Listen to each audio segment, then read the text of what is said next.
Hello, everyone. Welcome to Your Health in Your Hands. I'm Dr. David Ajibade with the Brain and Body Foundation.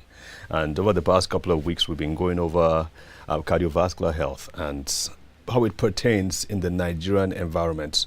What are the peculiarities? What the average Nigerian on the street needs to know about cardiovascular health. Our goal was primarily on brain disorders, on how to help address and how to improve brain health. But as I've mentioned in a couple of shows prior to this, we began to see people, adults and children, who were having cardiovascular issues. And this, in my opinion, this was quite shocking because we've been told that once you have a normal weight, once you exercise well, once you eat right, and once you take your medication, you should be fine.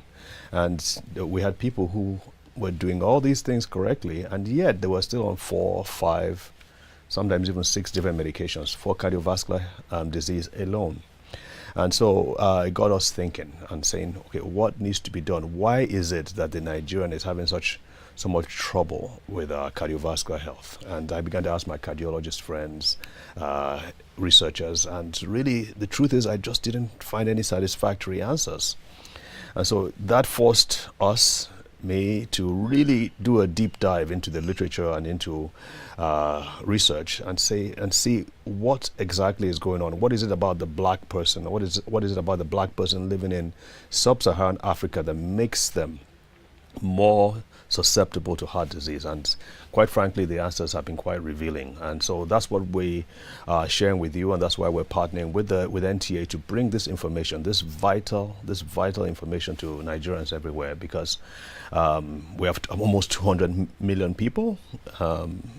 We are seriously lacking in terms of knowledge as to how to effectively handle and deal with heart disease in Nigeria.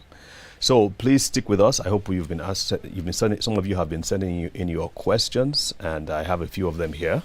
I will kind of summarize and answer them as best I can. All right, this is from Jamila Sabo, and her message is she's calling in or sending in a message from Kwara. She said in your last episode you talked about fried foods. I love fried dodo. Well, so do I. And I fry my stew and my soup. Even my okra is fried. Is that also harmful? Well, like we said before, fried foods, the vegetable oil, once it's heated, it doesn't matter what kind of oil it is. As long as vegetable oil, even palm oil too, can be harmful to your health. And then once it's fried, it takes on a different nature and different characteristic. That is, produces chemicals that can actually cause inflammation to the lining of your blood vessels. Remember, we're talking about the lining of your blood vessels, and by extension, it's also the lining of your heart. According to researchers, the primary cause of cardiovascular disease is a lesion to the lining of the blood vessel. And so we talked about some of the things that can cause significant damage or damage to the lining of the blood vessels. Fried foods are one of them. So yes, the answer is yes, fried foods can cause more damage to your blood vessels, and you want to begin to limit the amount of fried foods that you take on a regular basis, especially when you pass the age of 35, 40. Definitely by 40, you need to start limiting it. It's preferable to boil your food and cook them as opposed to frying them. My name is Kojo, and I am in my 60s. I'm not Nigerian, and I have lived a better part of my life in Benue. My daily diet is pounded yam and pocho. What does pocho mean? Does anybody know? Anyway, I guess it's a Benue thing. Pocho, the person also likes peppered stew and fresh fish. I have been hypertensive for over 20 years. Your program says with good food I can be whole again. Is this possible? Is it possible that good diet can make me all right? Don't go too far on me. With the right nutrients. Now, with the right nutrients, you can go a long way towards improving your cardiovascular health. There's no guarantee that you have complete reversal. In fact, it's on a rare occasion that simply by going on a good diet, you will get a complete reversal of cardiovascular disease. So I want you to pay attention to that. You have to take your medication. You cannot substitute good diet for your medication. Don't do that. So just it's a combination of everything. Good diet, the right nutrients, supplements, and of course your medication that makes you whole again. Hello, doctor. Great program, Your Health in Your Hands. My name is Mrs. Udo from PH, Port Harcourt. My 12-year-old son was diagnosed with high blood pressure. That's serious. He hates fruits and vegetables, but drinks a lot of water and beans. His health situation and lifestyle frustrates me. He loves to exercise. What can I do? Well, if a 12-year-old son, if your 12-year-old son has hypertension, I would say go to your doctor, because there's some underlying factor that is causing that. Kids don't usually have hypertension. So please go back, and Mrs. Udo, please have your son have a complete evaluation with his physician, please. Last question. Doctor, well done. My name is Auntie Yabo from Kuje, Abuja. I have high blood pressure for 5 years. I have been managing it I also have diabetes going on last years. Now my 2 knees are paining me. Oh boy. I dey sell mama puts. Okay, quite a lot going on here. Okay, so she's having quite a few things. I would say stick with our programs. We will answer many of your questions, but also make sure that your diabetes is under control, your blood sugar levels are under control, and also your hypertension is under control. Extremely important. These are great questions. Thank you so much for sending them. Please keep sending them. If we can't answer you direct on TV, we shall also answer you on the social media platforms. So stick with us. We'll be back for more information on your health in your hands.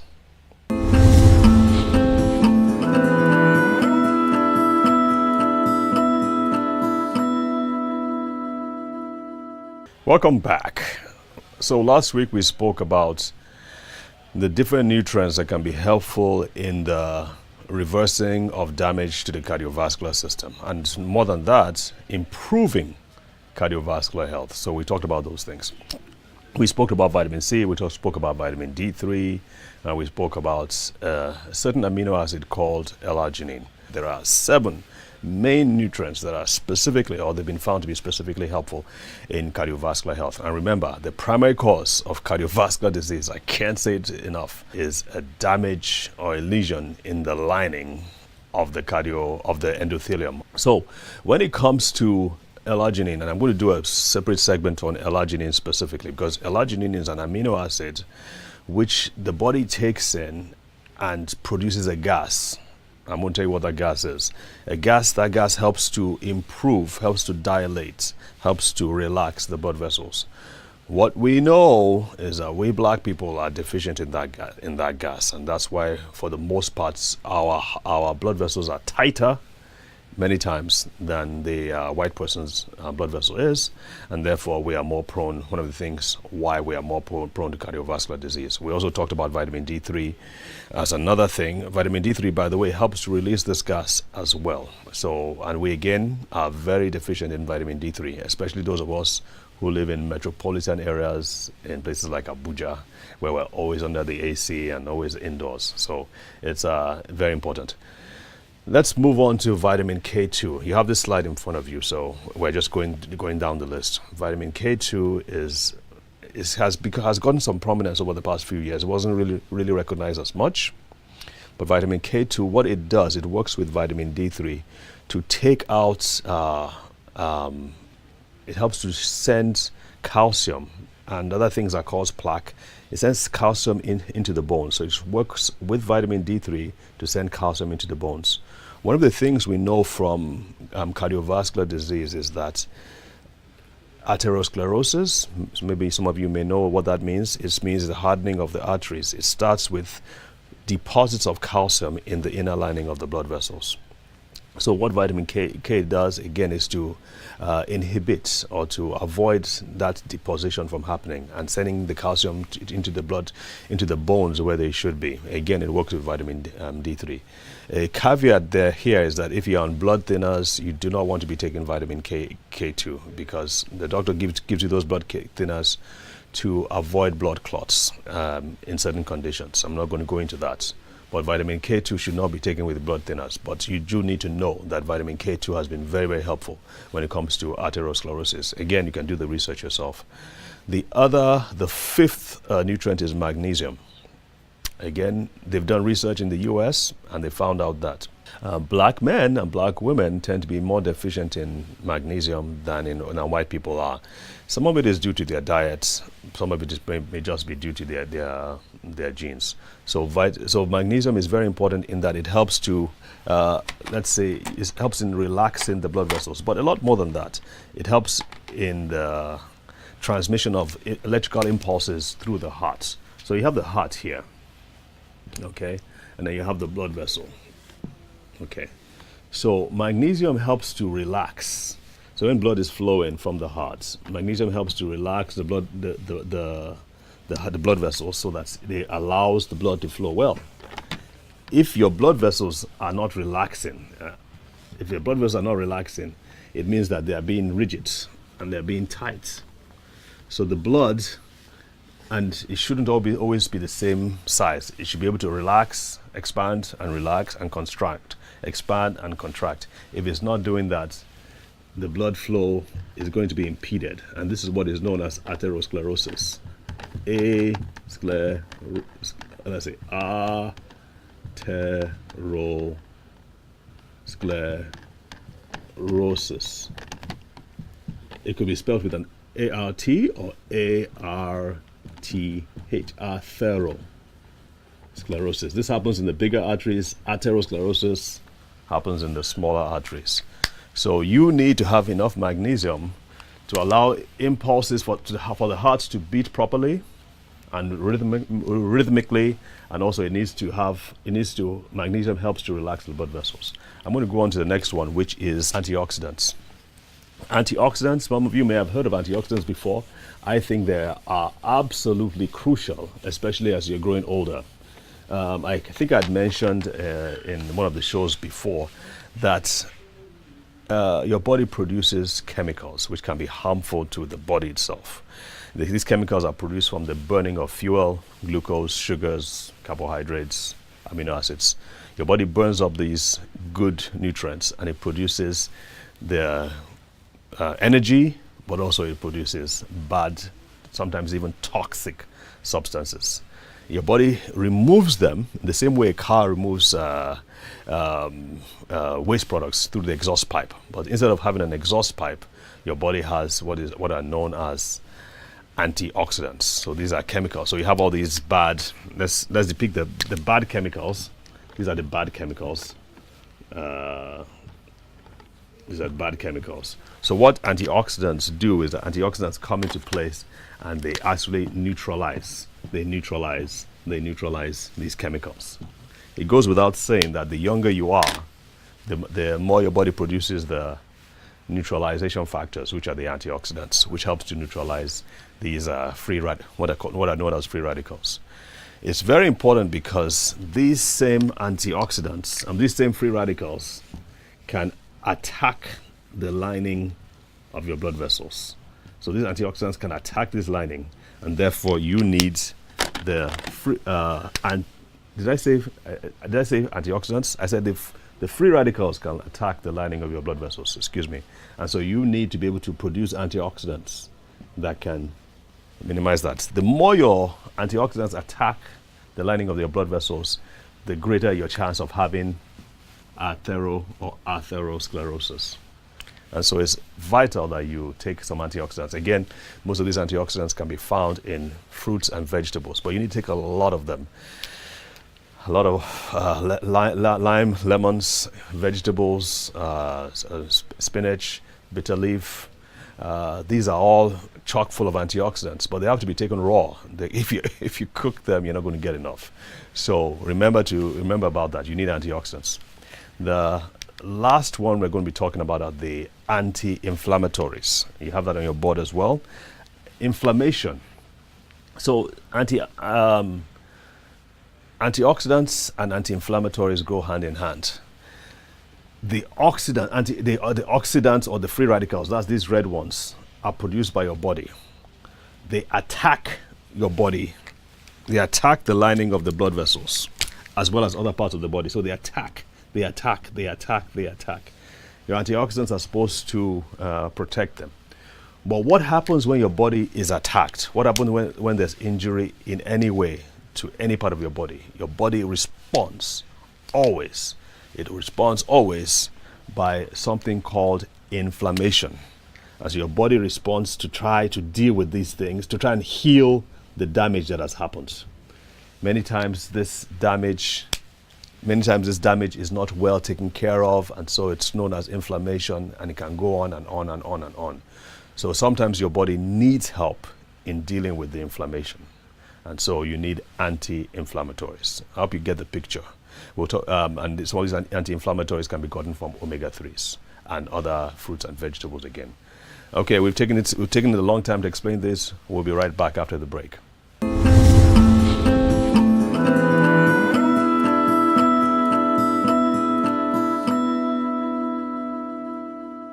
The heart has its own circulatory system, and that circulatory system is called the coronary arteries.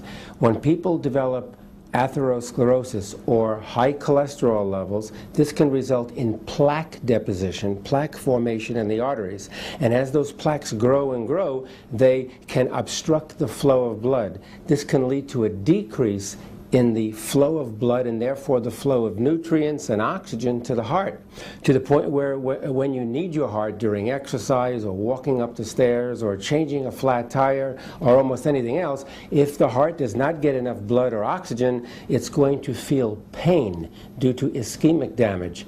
That is essentially a heart attack. Nitric oxide is a chemical or a molecule, or you can even call it a hormone that is present in the body, which functions in certain specific ways within the cardiovascular system. It's our way of protecting ourselves, literally, against cardiovascular disease. It's a molecule, for example, that lowers the blood pressure. It's our way of preventing strokes and heart attacks. The arteries make nitric oxide for the purpose of lowering the blood pressure, improving blood flow to organs, because nitric oxide is a vasodilator. It widens or relaxes the arteries so that more blood can flow through. That's going to lower the pressure within the plumbing, within the arterial system. And again, it protects against coronary artery disease because it can lower the bad cholesterol levels and so on. So it's the body's natural way to protect against heart disease, provided we make enough of it.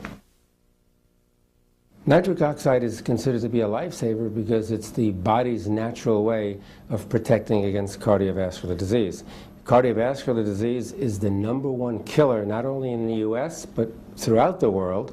And so the body can protect against all of this heart disease by generating more and more nitric oxide. When nitric oxide becomes deficient, this is when the barriers break down, this is when the protection is lost, and the individual is very sensitive and very susceptible to heart disease. And again, nitric oxide is protective because it can keep your blood pressure down in the normal range. High blood pressure causes heart attacks, causes strokes, and can lead to atherosclerosis or coronary artery disease. Nitric oxide can prevent all of these things. Arginine is an amino acid. There are about 20 or so amino acids that are the building blocks of all proteins. Proteins that you eat and proteins that are in your body, like your muscle and skin and so on. But arginine plays a unique role in that arginine is the one amino acid that the body uses to produce nitric oxide. Okay? There are two amino acids that the body actually can use. One is arginine, the other is citrulline. But the primary amino acid, which is converted to nitric oxide in the body, is arginine. And it's very important, therefore, to maintain normal, healthy levels of arginine at all times, because when we develop certain cardiovascular and related diseases that are characterized by a deficiency in nitric oxide. The main reason for the deficiency in nitric oxide is a deficiency in this amino acid arginine. So if you have too low a level of arginine, you're not going to make sufficient amounts of nitric oxide to protect your cardiovascular system against disease. And so arginine is one of those amino acids that you actually have to take in from the outside. That is, you have to include it in your diet.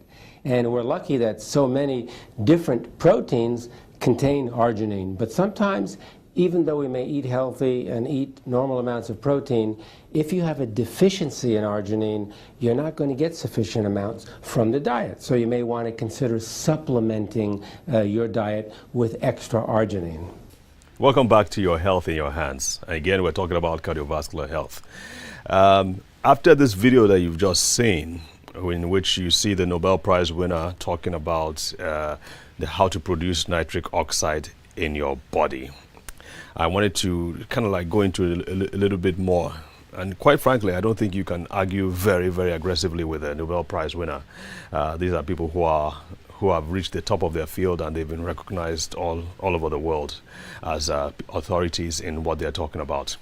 So nitric oxide is the miracle molecule, and that is produced in several different ways. Again, remember, nitric oxide is what helps the blood vessels dilate and allows blood to flow through it. I know we've mentioned magnesium before, but nitric oxide is actually probably the most important thing for, if I were to mention one molecule that helps the cardiovascular system the most, it's nitric oxide. Now, you can't just give nitric oxide directly. It has to be produced by the body from food. But here's the problem. Most of those foods, how available are they in our environment? How available are they in Nigeria? So, and again, you have to take large amounts of those foods. So what I've seen is that it's basically impracticable to ask people to be taking all these different fruits and vegetables on a regular basis in the amounts that are needed. So that's why Dr. Ignaro, the Nobel Prize winner in the video that you just saw, has tried to simplify it. And basically he says you need at least 5 grams of L-arginine, an amino acid a day to produce the amount of nitric oxides that your body needs. Now, if you are dealing with hypertension or any other kind of cardiovascular disease, you need at least 10 grams of that a day. That is a recommendation, along with things like vitamin D3, things like magnesium, and of course L-citrulline. Let me just quickly back up now. L-citrulline is another amino acid that your body needs, but it basically works with L-arginine to produce nitric oxide in your body. And here's the thing. L-arginine, the nitric oxide produced from L-arginine stays for a little short time. So what L-citrulline does is that it extends the amount of time that the nitric oxide is produced from L-arginine. So you can't just go to the health food store and buy L-arginine and say that and think you've taken care of it, because it just appears for a short time in the blood. It produces nitric oxide for a short time in the blood and then it disappears. But if you take it along with things like L-citrulline and vitamin D3, you have a more sustained effect of nitric oxide in the system. So those are things that we really need you to understand and to apply. And again, check with your doctor, check online and see how you can apply these different things. Remember, your health is in your hands, and you must be able to do whatever it takes to ensure that your family, yourself, and the people that you care about have the tools that they need to maintain health, especially cardiovascular health, because this is a problem that is affecting us all over this country. Thank you very much.